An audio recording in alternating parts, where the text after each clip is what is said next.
এখন আমরা একটা মজার জিনিস শিখব, সেটা হচ্ছে ফ্লো চার্ট। ফ্লো চার্ট কি? ফ্লো চার্ট হচ্ছে এক ধরনের ছবি যেটা কোনো একটা প্রবলেম সলভ করার যে স্টেপ সেগুলো আমাদেরকে বুঝতে সাহায্য করে। তুমি যদি ফ্লো চার্ট আঁকো, তোমার ফ্লো চার্টটা দেখে আরেকজন বুঝতে পারবে যে তুমি এই প্রবলেমটা কিভাবে সলভ করেছো। তো চলো শুরুতেই আমরা একটা ফ্লো চার্টের উদাহরণ দেখি। তো স্ক্রিনে তোমরা যেটা দেখতে পাচ্ছ, এই ছবিটা উইকিপিডিয়া থেকে নেয়া। তো এখানে দেখো যে একটা প্রবলেমটাকে বিভিন্ন স্টেপে ভেঙে কাজ করা হয়েছে। যেমন ধরো তোমার লাইট কাজ করতেছে না, যে তোমার প্রবলেমটা কি, ল্যাম্প ডাজন্ট ওয়ার্ক। তো ঠিক আছে, তাহলে ল্যাম্প ডাজন্ট ওয়ার্কের তোমার পরের কাজটা কি? তখন তুমি দেখবে যে ল্যাম্প কি প্লাগড ইন, মানে তোমার লাইটটা কি সুইচ অন করা আছে। এটা হচ্ছে কিন্তু একটা কন্ডিশন। কিছুক্ষণ আগে যেমন আমরা কন্ডিশনাল স্টেটমেন্ট দেখেছি, এটা হচ্ছে কন্ডিশন। কন্ডিশনটা ট্রু হতে পারে, ফলস হতে পারে। এখানে ট্রু ফলসের বদলে ইয়েস নো ব্যবহার করা হয়েছে। এটা ইয়েসও হতে পারে, নো হতে পারে। যদি ল্যাম্প প্লাগড ইন না থাকে তাহলে নো। নো করার পর কি হবে? Plug in lamp. যদি প্লাগ ইন না থাকে তাহলে তুমি প্লাগ ইন করে ফেলো। আর যদি প্লাগ ইন করা থাকে যে না, হ্যাঁ তোমার সুইচ অন করা আছে, তাহলে ইয়েস হলে তুমি দেখো পরবর্তীতে আরেকটা চেক করতে হবে। এখানে কি কন্ডিশন? Bulb burn out. তুমি এখন বাল্বটা খুলে পরীক্ষা করবে যে বাল্বটা জ্বলে গিয়েছে কিনা। বাল্ব যদি জ্বলে যায় তাহলে ইয়েস হয়। ইয়েস হলে এখানে রিপ্লেস বাল্ব, তুমি একটা নতুন বাল্ব কিনে ফেলবে। আর যদি নো হয় যে না তোমার বাল্ব জ্বলেনি, বাল্বও ঠিক আছে, আবার একটা সুইচ অন আছে, তখন তোমার এই সিস্টেমটাতেই সমস্যা আছে, তোমার ল্যাম্প সিস্টেমে। তাহলে তুমি ল্যাম্পটা রিপেয়ার করবে। তো এটা কিন্তু হচ্ছে একটা ফ্লো চার্ট। আমি ফ্লো চার্ট দেখি সহজে বুঝতে পারছি কোন স্টেপের পর কি করব। আমরা আবার দেখি যে প্রথমে আমার প্রবলেম হচ্ছে ল্যাম্প ডাজন্ট ওয়ার্ক। এটা হচ্ছে আমার প্রবলেম। এই প্রবলেমের জন্য প্রথমে আমার এই চেকটা করতে হচ্ছে। এটা একটা কন্ডিশনাল চেক। এই চেকের দুইটা ফলাফল হতে পারে, ইয়েস নো। নো হলে তো আমি প্লাগ ইন করবো, আর ইয়েস হলে আমি চেক করবো বাল্ব বার্ন আউট কিনা। এটার দুইটা ফলাফল হতে পারে, ইয়েস নো। ইয়েস হলে রিপ্লেস বাল্ব, আর না হলে রিপেয়ার ল্যাম্প। তাহলে এই ফ্লোচার্ট থেকে আমরা সিদ্ধান্ত নিতে পারি যে আমাদের ল্যাম্পটা রিপেয়ার করার দরকার আছে কি না। তার আগেই আমরা, যদি দরকার না থাকে, আমি এখানে ল্যাম্প প্লাগ ইন করতে পারি এবং রিপ্লেস বাল্ব করতে পারি। তো ফ্লোচার্টের কিছু চিহ্ন আছে যেটা সবাই একই রকম যাতে ব্যবহার করে, কারণ এক একজন এক এক চিহ্ন এক এক অর্থে ব্যবহার করলে তো হবে না। তখন আমি চিহ্নগুলো তোমাদেরকে এঁকে দিই। যেমন এই ধরনের যে চিহ্ন থাকবে, আঁকাটা সুন্দর হয়নি, আর একটু ভালোভাবে আঁকার চেষ্টা করি।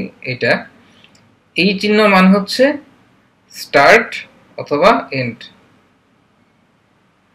কোনো প্রসেস স্টার্ট করা অথবা শেষ করা, এই দুই ক্ষেত্রে আমরা এটা ব্যবহার করব।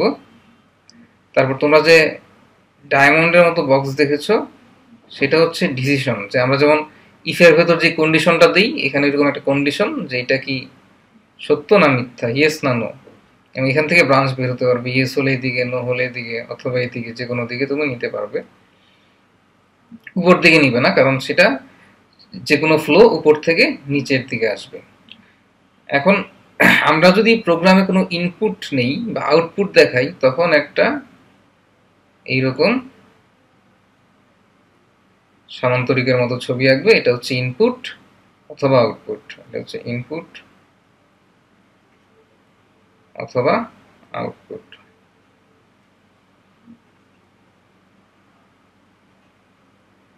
এটা হচ্ছে ইনপুট অথবা আউটপুট। আরেকটা হচ্ছে যদি কোনো নির্দিষ্ট কাজ করা বোঝায় প্রসেস, তখন এটা হচ্ছে একেবারে আয়তক্ষেত্র। এটা হচ্ছে কোনো নির্দিষ্ট প্রসেস।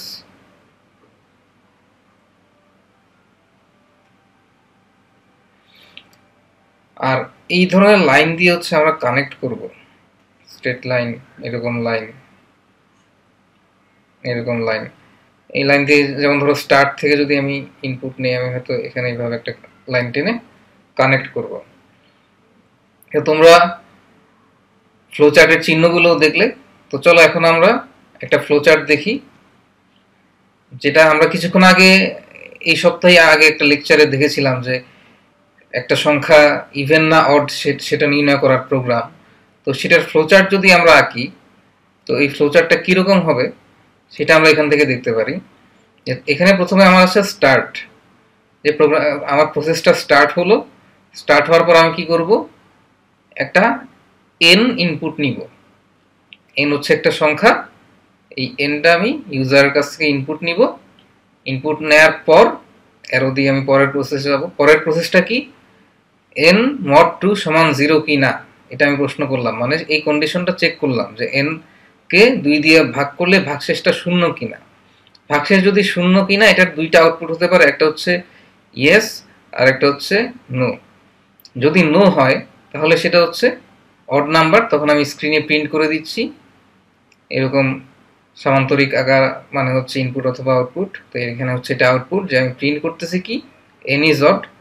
আর যদি এখানে আসতো আমার যে এন এনকে 2 দিয়ে মড করলে 0, ইয়েস হতো, তাহলে এন ইজ ইভেন। এবং তারপর এখান থেকে অথবা এখান থেকে যেখান থেকেই বের হয়ে না কেন আমি এন্ডে চলে যাব, মানে আমার প্রসেস শেষ। তাহলে তোমরা দেখলে ফ্লো চার্ট খুব একটা জটিল বিষয় না।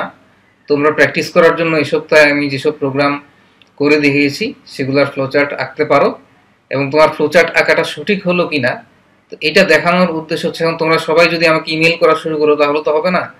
তোমরা যেটা করবে যে তোমরা এক একজন তোমাদের বন্ধুকে দেখাবে যে তোমার ফ্লো চার্টটা আঁকা ঠিক হলো কিনা, এবার তুমি তোমার বন্ধুরটা দেখবে যে ফ্লো চার্টটা ঠিক হলো কিনা।